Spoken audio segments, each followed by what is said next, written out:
Lush, and I'm here at the Hub Pavilion in Copenhagen, and I'm delighted to be joined by Andrea Margit. She's from the Roberto Marinho Foundation in Brazil. Tell me a little bit about why you're here, first of all. During my career in the environment, I've been seeing a lot about biodiversity and the landscape change, but for the past years you really see climate setting up the agenda. And this is a crucial moment, I think, where humanity realizes how the planet works, how this system works, how things really fit together.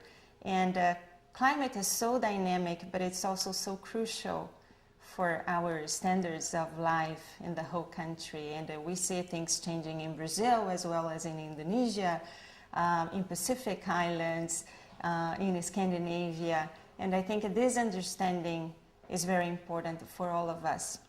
And you're involved in a museum as well. Exactly. What's that?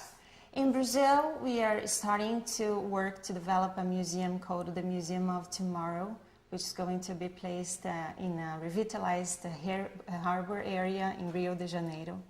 And we are very interested in showing all the dynamics of climate there.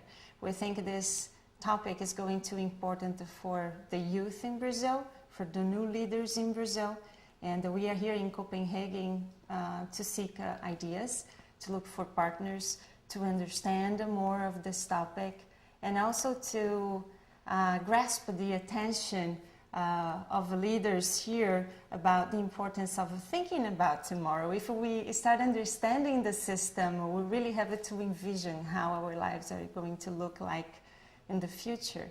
And our role as communicators and educators is really to bring the climate to this cultural equipment that's going to be built in Brazil, so our young people can really reflect the challenges and make good decisions about the challenges we are going to face in the future. So maybe climate really puts human back to the nature, back to the planet map. Mm-hmm. So we seem to be again integrated in the system. So maybe this is very challenging, but it's also one of the best issues that the climate brings to the table again, to see humans within the planet, within the nature.